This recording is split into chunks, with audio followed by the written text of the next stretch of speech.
Hello friends, मैं कुणाल आज आपके लिए लेकर आया हूं जनरल साइंस के टॉप 50 क्वेश्चंस।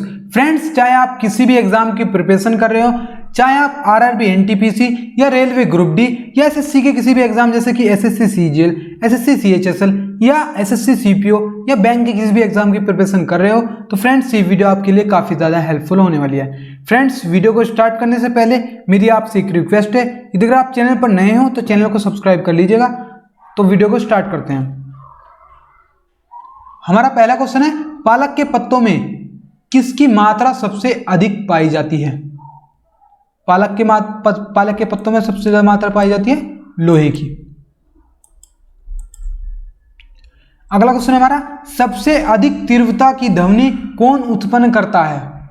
सबसे अधिक तीव्रता की ध्वनि उत्पन्न करता है बाघ। जब वो दहाड़ता है तो सबसे ज्यादा तीव्रता की ध्वनि उत्पन्न करता है। अगला क्वेश्चन है हमारा, सूर्य की किरण में कितने रंग होते हैं? सूर्य की किरण में 7 रंग होते हैं। कौन कौन से होते हैं वो देखते हैं। देखो फ्रेंड्स, इसे हम आसानी से याद कर सकते हैं। इसकी एक ट्रिक है जिसे हम बोलते हैं विब ग्योर, और आपके सातों के सातों कलर याद हो जाएंगे। जैसे कि देखिएगा, वी से क्या बनता है? वी से बनता है वायलेट, जिसे हम बोल देते हैं हिंदी में बैंगनी। आई से क्या बनता है? इंडिगो, जिसे बोल देते हैं जामुनी। बी से क्या बनता है? ब्लू। जी से ग्रीन। वाई से बनता है येलो। ओ से बनता है ऑरेंज, और आर से बनता है रेड। आर से रेड। तो ये कलर होते हैं 7, विब ग्योर। देखिएगा फ्रेंड्स, जब बारिश खत्म होती है तो आसमान में हमें रेनबो दिखाई देता है, यानी कि इंद्रधनुष। तो उसमें 7 रंग होते हैं, ऐसा नहीं है। इंद्रधनुष में कोई रंग नहीं होता। जो रंग होते हैं वो सूर्य की किरणों में होते हैं। इंद्रधनुष में कोई रंग नहीं होता। मैं एक एग्जांपल और बताता हूं आपको। जब आप एक एक्सपेरिमेंट करके देखना अपने घर में, जब आप शीशे पर पानी की बूंद डालोगे तो उसमें 7 कलर दिखाई देंगे आपको। 7 कौन कौन से होंगे?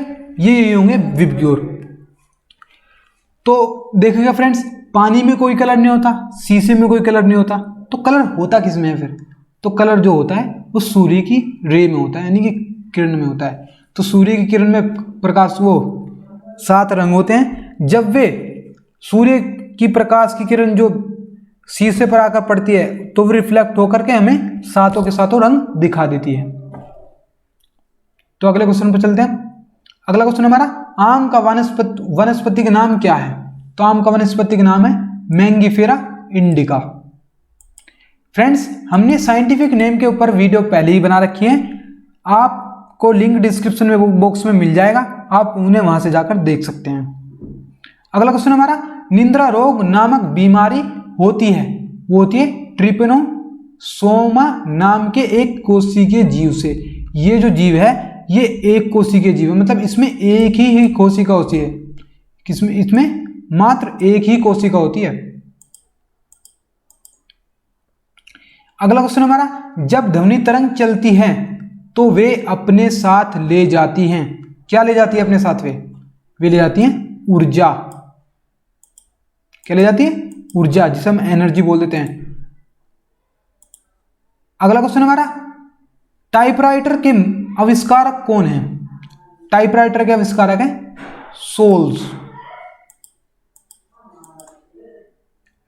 अगला क्वेश्चन हमारा, कॉफी पाउडर के साथ मिलाया जाने वाला चिकोरी चूर्ण प्राप्त होता है। तो चिकोरी चूर्ण जो है वो कहां से प्राप्त होता है? वो प्राप्त होता है जड़ों से। और अगला क्वेश्चन हमारा, कपड़ों से जंग के धब्बे हटाने के लिए प्रयोग किया जाता है। तो कपड़ों से जंग के धब्बे हटाने के लिए क्या प्रयोग करते हैं? ऑक्जेलिक अम्ल का प्रयोग करते हैं। ऑक्जेलिक अम्ल का प्रयोग करते हैं। अगला क्वेश्चन हमारा, गन्ने में लाल सड़न रोग किसके कारण उत्पन्न होता है? यानी गन्ने में जब गन्ने में ऐसा हो जाता है कि गन्ने में कभी कभार बीच में ऐसा हो जाता है कि लाल सा एक वो हो जाता है, जो सड़ जाता है तो वो किसके कारण होता है? वो हो जाता है कवकों के द्वारा। कहाँ के द्वारा? कवकों के द्वारा। अगला क्वेश्चन हमारा, डेसिबल किससे नापने के लिए प्रयोग में लाया जाता है? तो डेसिबल जो है वातावरण में ध्वनि को नापने के लिए काम में आता है।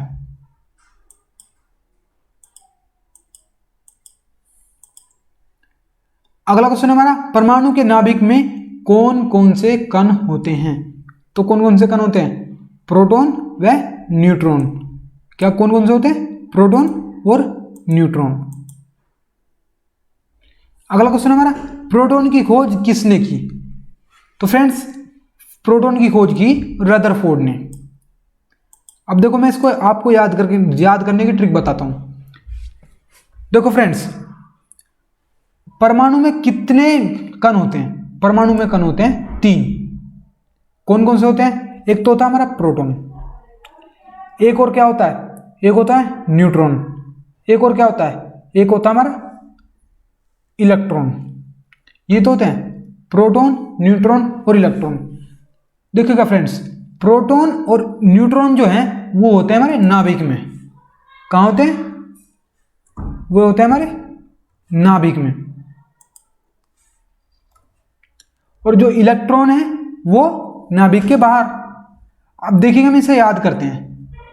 अब हमें एक ट्रिक याद करनी है, ईंट पर नाच। और हमारे इनके सबके खोजकर्ता यानी कि वैज्ञानिकों के नाम याद हो जाते हैं। ईंट से बना ई से मतलब क्या होता है? इलेक्ट्रॉन। ई से इलेक्ट्रॉन। तो इलेक्ट्रॉन की खोज किसने की? ईंट का हम यदि अगर ई लेवे तो इलेक्ट्रॉन बनता है, टे लेवे तो टॉमसन बनता है। तो इलेक्ट्रॉन की खोज किसने की? टॉमसन ने। किसने? टॉमसन ने। अब बात करते हैं पर से पे से क्या बना हमारा? प्रोटॉन। यानी कि प्रोटॉन की खोज किसने की? रदरफोर्ड ने। पर रे, हाँ रदरफोर्ड, पर रदरफोर्ड। अब क्या? नाच का हमने एन लिया तो न्यूट्रॉन बनता है, और बाद का चे लिया तो चैडविक बनता है। तो न्यूट्रॉन की खोज किसने की? जेम्स चैडविक ने। तो फ्रेंड्स अगले क्वेश्चन पे चलते हैं। हमारा अगला क्वेश्चन है, जीवाश्म वनस्पति विज्ञान में अध्ययन किया जाता है। वो किया जाता है जीवाश्मों का अध्ययन किया जाता है जीवाश्म वनस्पति विज्ञान में। अगला क्वेश्चन हमारा, सिरके को लैटिन भाषा में क्या कहा जाता है? तो सिरके को जो कहा जाता है वो एसीटम कहा जाता है। लैटिन भाषा में सिरके को एसीटम कहा जाता है। अगला क्वेश्चन है, क्वार्ट्ज घड़ियां किस सिद्धांत के अनुसार कार्य करती हैं? तो क्वार्ट्ज जो घड़ियां काम करती हैं वो दाब विद्युत प्रभाव के अंतर्गत कार्य करती हैं। दाब विद्युत प्रभाव के अंतर्गत कार्य करती हैं। अगला क्वेश्चन हमारा, किस रुधिर वर्ग का व्यक्ति सर्वदाता होता है? तो ओ वर्ग का जो व्यक्ति है वो सर्वदाता होता है। अब देखिएगा कैसे होता है। फ्रेंड्स ब्लड ग्रुप यानी कि रुधिर वर्ग 4 होते हैं हमारे। 4 कौन कौन से होते हैं? एक तो देखो होता है ए, एक तो होता है ए, एक होता है बी, एक होता है ए बी, और एक होता है ओ। ये 4 रुधिर वर्ग होते हैं। 4 कौन कौन से? ए बी और ए बी और ओ, ये 4 रुधिर वर्ग है। अब देखिएगा फ्रेंड्स, जो हम ए रुधिर वर्ग का खून है वो हम ए को भी दे सकते हैं, बी को नहीं दे सकते। ए बी को भी दे सकते हैं, मतलब ए रुधिर वर्ग का खून ए बी को दे सकते हैं और ए को भी दे सकते हैं। लेकिन बी का किस किस को दे सकते हैं? बी का खून हम बी को दे सकते हैं और ए बी का भी दे सकते हैं, मतलब इसका खून इसे भी दे सकते हैं और इसे भी दे सकते हैं। अब बात करी जाए ओ का खून किस किस को दे सकते हैं? ओ का खून इसको भी दे सकते हैं, इसको भी दे सकते हैं, इसको भी दे सकते हैं। ए बी का खून किस किस को दे सकते हैं? ए बी का खून बस ए बी ही रखेगा, यानी कि ए जो है वो ए बी को भी दे सकता है और ए को भी दे सकता है। बी जो है बी को भी दे सकता है, ए बी को भी दे सकता है, और ए बी जो है ए बी ओनली अपने आप को ही देगा। तो फ्रेंड्स ओ जो है सर्वदाता होता है। ओ जो है वो सर्वदाता होता है, और जो ए बी है वो सर्वग्राही कैसे होता है? देखिए फ्रेंड्स, ओ जो है वो सबसे खून ले सकता है, लेकिन ए बी जो है वो सबको खून, सॉरी, ए बी जो है वो सबसे खून ले सकता है और ओ जो है वो सबको खून दे सकता है। जो दे सकता हो उसे सर्वदाता, ए बी जो है वो सर्वग्राही है और ओ जो है वो सर्वदाता है। तो यही क्वेश्चन था। तो फ्रेंड्स अगले क्वेश्चन पर चलते हैं। अगला क्वेश्चन हमारा, पोलियो का वायरस शरीर में प्रवेश करता है, वो करता है दूषित भोजन तथा जल से। कहां से करता है? दूषित भोजन तथा जल से। अगला क्वेश्चन हमारा, गाड़ी खींचता हुआ घोड़ा किस बल के कारण आगे बढ़ता है? तो गाड़ी खींचता हुआ घोड़ा पृथ्वी द्वारा घोड़े के पैरों पर आरोपित बल के कारण आगे बढ़ता है। फ्रेंड्स दीगर पृथ्वी घोड़े के पैरों पर बल नहीं लगाएगी तो घोड़ा आगे नहीं बढ़ पाएगा। ये किसका नियम है? ये क्रिया प्रतिक्रिया का नियम है। किसका नियम है? क्रिया प्रतिक्रिया का नियम। अगला क्वेश्चन हमारा, सूर्य ग्रहण के समय सूर्य का कौन सा भाग दिखाई देता है? तो सूर्य ग्रहण के समय सूर्य का किरीट भाग दिखाई देता है। अगला क्वेश्चन हमारा, वायुमंडल दाब को किस यंत्र से मापते हैं? यानी कि वायुमंडल दाब नापने के लिए कौन सा यंत्र का प्रयोग किया जाता है? तो वो किया जाता है हमारा बैरोमीटर का। अगला क्वेश्चन है, बैरोमीटर से देखो हम दाब नापेंगे कैसे? तो ये क्वेश्चन वही है। यदि अगर बैरोमीटर का दाब, वो बैरोमीटर का पाठ्यांक धीरे धीरे गिरता है तो क्या संकेत देता है? जब बैरोमीटर का दाब, वो पाठ्यांक धीरे धीरे गिरे तो ये संकेत देता है कि वर्षा होने वाली है, तो वर्षा होने की संभावना है। तो ये संकेत देता है बैरोमीटर का धीरे धीरे गिरना, पाठ्यांक का।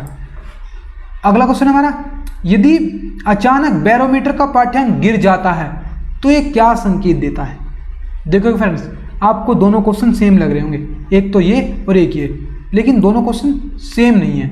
यदि बैरोमीटर का पाठ्यांक धीरे धीरे गिरता है तो वर्षा होने की संभावना है, लेकिन अचानक से गिर जाए, यानी कि बहुत, मतलब पता ही नहीं लगा कब में गिर गया, तो वो संकेत देता है आंधी आने का। कहाँ का देता है? आंधी आने की संभावना व्यक्त करता है वो। अगला क्वेश्चन हमारा, दूध की शुद्धता की जांच किस यंत्र द्वारा की जाती है? तो वो की जाती है लैक्टोमीटर के द्वारा। लैक्टोमीटर से हम दूध की शुद्धता की जांच करते हैं। और हमारा 25वां क्वेश्चन है, पानी के ऊपर तेल क्यों तैरता है? पानी के ऊपर तेल क्यों तैरता है? क्योंकि तेल का पृष्ठ तनाव जो है वो पानी से कम होता है। तेल का जो पृष्ठ तनाव है वो पानी से कम होता है, इसी कारण तेल पानी के ऊपर तैरता है। अगला क्वेश्चन हमारा, जल की बूंद किसके कारण गोल होती है? तो वो काहे के कारण गोल होती है? वो भी पृष्ठ तनाव के कारण ही गोल होती है।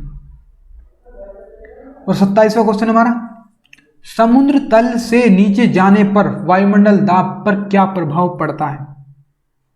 जब हम समुद्र तल से नीचे की ओर जाएंगे तो वायुमंडल दाब बढ़ जाता है। और अगला क्वेश्चन हमारा, दाब किस प्रकार की राशि है? तो दाब जो है अदिश राशि है, यानी कि दाब पर दिशा का कोई फर्क नहीं पड़ता। दाब। अगला क्वेश्चन हमारा, पारे का हिमांक कितना होता है? तो पारे का हिमांक जो होता है 39 डिग्री सेंटीग्रेड होता है। और 30 नंबर क्वेश्चन हमारा, ध्वनि की चाल सबसे अधिक किस में होती है? तो ध्वनि की चाल जो होती है वो ठोस में सबसे ज़्यादा होती है और सबसे कम किस में होती है? गैस में। सबसे ज़्यादा जो होती है ठोस में होती है, फिर द्रव में होती है और सबसे कम कहाँ में होती है? गैस में। अगला क्वेश्चन हमारा, ध्वनि की चाल सबसे कम किस में होती है? तो सबसे कम जो होती है वो होती है गैस में। अगला क्वेश्चन हमारा, वायु में ध्वनि की चाल कितनी होती है? ये क्वेश्चन बहुत ज़्यादा इंपॉर्टेंट है। वायु में जो ध्वनि की चाल जो होती है ना वो होती है 322 मीटर प्रति सेकंड। कितनी? 322 मीटर प्रति सेकंड। अगला क्वेश्चन हमारा, नदी के जल की अपेक्षा समुद्र के जल में तैरना क्यों आसान है? तो समुद्र के जल का घनत्व जो होता है वो अधिक होता है, तो इसलिए समुद्र में तैरना आसान होता है नदी के देन। अगला क्वेश्चन हमारा, आर्किमिडीज का नियम किससे संबंधित है? तो आर्किमिडीज का नियम जो है वो प्लवन से संबंधित है।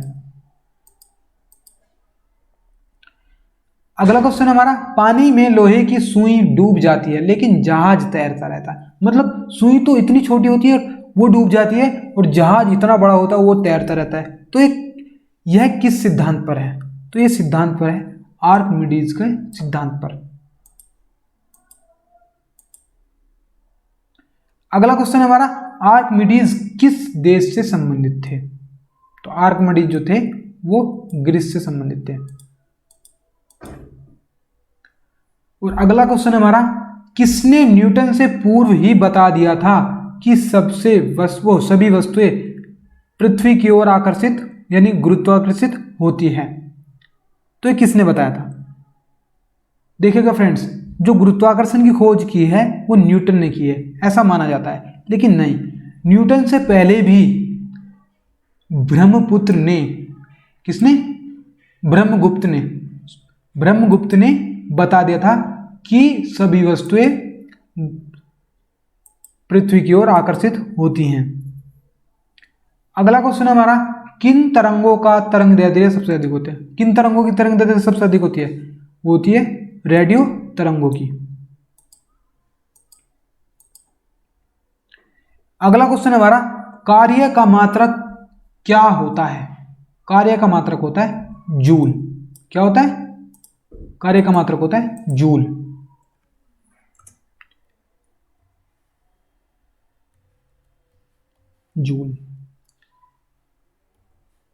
कार्य का मात्रक होता है जूल। अगला क्वेश्चन हमारा, प्रकाश वर्ष किसका मात्रक है? देखिएगा फ्रेंड्स, इसमें ऐसा लग रहा है वर्ष आ रहा है, प्रकाश वर्ष में वर्ष आ रहा है, ऐसा लग रहा है कि जैसे समय का मात्रक हो, लेकिन ऐसा नहीं है। प्रकाश वर्ष जो है वो दूरी का मात्रक है। जब हम बहुत बड़ी दूरी नापनी हो, हमें बहुत बड़ी दूरी मापनी हो, तो हम काहे का प्रयोग करते हैं? हम करते हैं मीटर का प्रयोग। तो देखो बहुत ज़्यादा लंबे बैठ जाएगा मीटर में किलोमीटर में, तो हम वहाँ प्रयोग कर लेते हैं प्रकाश वर्ष का। तो प्रकाश वर्ष किसका मात्रक है? दूरी का।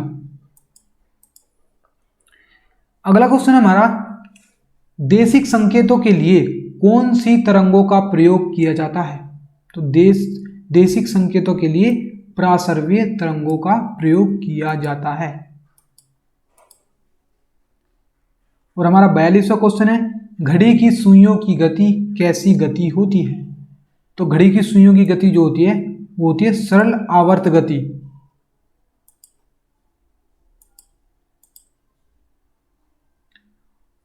और हमारा 43वां क्वेश्चन है, वर्षा की बूंद का आकार गोलाकार किस कारण से होता है? यानी किस कारण हो जाता है? तो वो होता है पृष्ठ तनाव के कारण वर्षा की बूंद का आकार गोलाकार हो जाता है।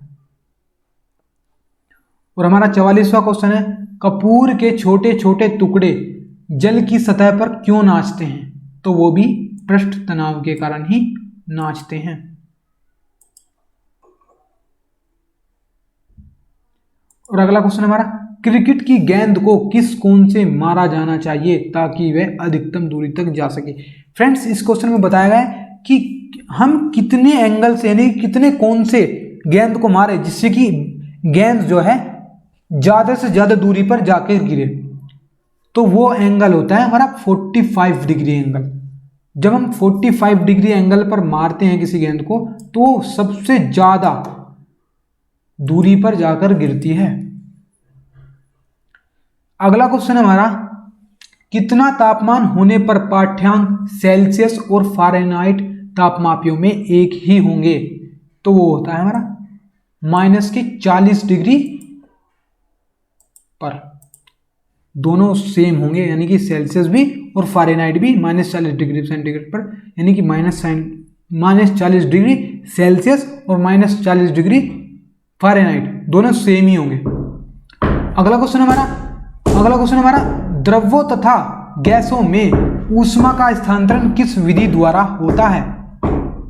तो संवहन विधि द्वारा ऊष्मा का स्थानांतरण होता है द्रव्यों तथा गैसों में। अगला क्वेश्चन हमारा आणविक संगठन के द्वारा ऊष्मा का संप्रेषण क्या कहलाता है? तो वो कहलाता है संवहन।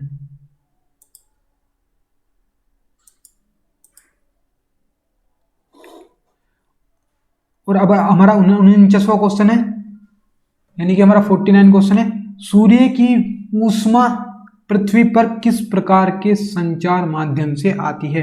ये बहुत ज्यादा इंपॉर्टेंट क्वेश्चन है। इसका राइट आंसर है विकिरण विधि द्वारा। किस विधि द्वारा? किस माध्यम द्वारा? विकिरण माध्यम द्वारा, यानी कि विकिरण से हमारी सूर्य की ऊष्मा पृथ्वी पर आती है।